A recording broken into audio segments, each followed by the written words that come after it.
ဒါနဆိုတာသူငါမကျွင့်ချမ်းသာခြင်းဤအကြောင်းပဲဘဝစည်းစိမ်ကုန်သိမ့်ပြေအောင်ဒါနရှိဖို့အနေ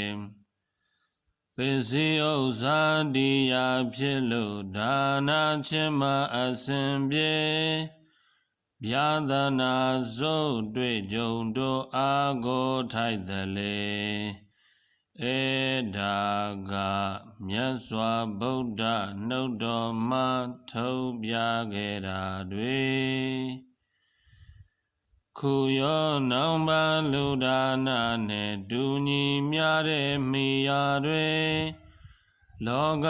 နှဖျားရှာဖွေကြည့်လျင်ဗလာနတ္ထိမရှိပေ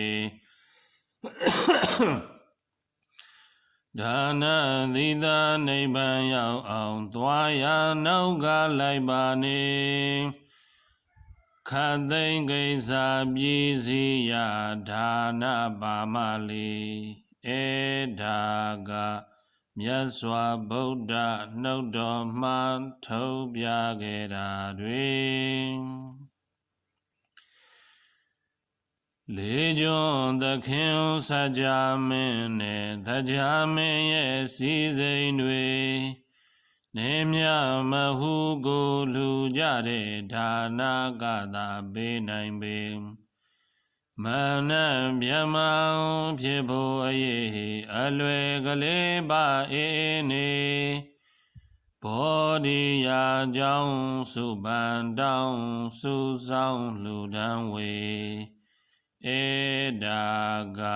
မြတ်စွာဘုရားနှုတ်တော်မှာထုတ်ပြခဲ့တာတွေဒါနပြုရာယိုသေးစွာလူဒါတကိစ္စမင်းနှင့်ဘုံနာတထေသာနောင်ကားဖြစ်တတ်စွာမြင့်မြတ်ဝါစာရင်ကောင်းများသုံးစားလိုပြေဝကာမစုဘုံငါအာယုံဖုံဖုံခံစားရဇနီမယသမိသာစကားနာထောင်ကြလုံသားစေကံချွေအယံကျိုးနွန်ပြောသမျှလူတကိစ္စအကျိုးပြမှတ်ကြလင်္ကာပြ